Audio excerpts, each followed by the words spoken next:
Hello, and welcome to our breakdown of the Torrance Unified School District Board meeting from March 2nd, 2026. We're going to walk through the key decisions and discussions that impact you as a district employee.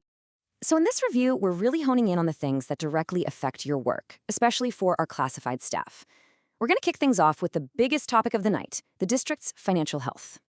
All right, so the board spent a good chunk of time on the second interim budget report. Now, this is really important because it gives us a snapshot of the district's finances, not just for right now, but it also projects out for the next couple of years.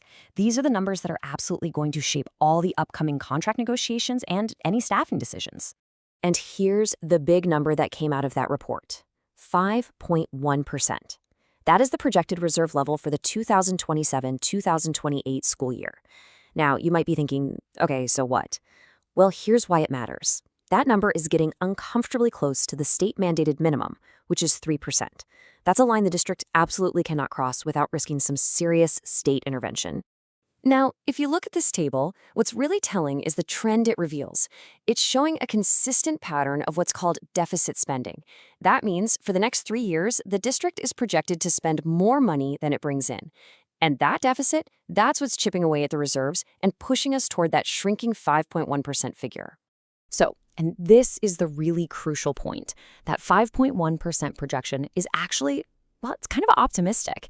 It does include most of the salary settlements that were recently negotiated.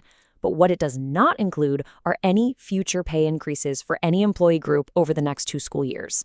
This means any new agreements are just going to put even more pressure on the budget, which is why you started to hear board members talk about the tough reality of needing to find places to cut spending.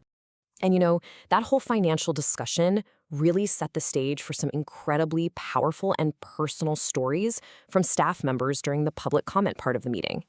A veteran teacher, Charlotte Eighton, she stood up and shared her personal story of financial hardship, talking about sleeping on a sofa for a decade just so her kids could have bedrooms.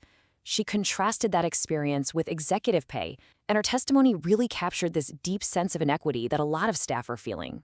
Another speaker, Andrew Vaughn, he focused on a specific part of executive contracts that's become a major flashpoint for staff, the Me Too clause. He basically argued that this clause creates a huge potential conflict of interest. Think about it. It could look like management is negotiating for their own raise when they're at the table settling a contract with a labor group, and that includes CCA. This whole thing just brings up some fundamental questions about what's fair and transparent in negotiations for every single employee. The issue of just plain sustainability came up too, especially from the counselors. As you can see here, the current counselor-to-student ratios in our district are nearly double the national recommendation. Counselors talked about burnout, about the incredible strain of juggling academic plans, crisis response, and mental health for almost 500 students each. And this really shines a light on a much bigger concern about workload and staffing levels for all of our classified professionals. Okay, so let's shift gears and look at the formal actions the board took. After all the discussions, they had to take some key votes related to these very issues of finance and staffing. So first, the board officially certified the budget, which means they acknowledged the tight numbers we just went over. They also approved a routine but still very significant annual resolution about the employment of temporary certified staff. It's a necessary step they have to take every year as part of the staffing cycle. Now, despite all the heavy financial talk, the meeting did make some time to celebrate the amazing work that's happening all across the district. And on a really positive note, 2 of our very own TUSD counselors won a national award for their outstanding work. That's fantastic. Our community partnerships are also going strong, with the Torrance Education Foundation getting a huge donation from Skechers to help fund district programs. It's a great reminder of all the good things our staff makes possible. So, after all the reports, all the public comments, the celebrations, what does this all boil down to? What are the real takeaways for us as district employees? The entire meeting really just hammered home one central tension. The district's financial reality is getting tighter and tighter, with those shrinking reserves on the horizon. But at the exact same time, the personal stories from staff made it crystal clear that compensation and workload are critical, make or break issues for employee morale and for keeping people here. And that is the core challenge that's going to define everything moving forward. And in direct response to all this financial pressure, the board is actually taking a proactive step.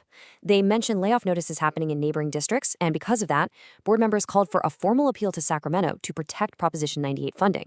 This is basically them acknowledging that to solve this budget crunch, we have to look beyond our district and fight for the state-level funding that our schools and our jobs really depend on.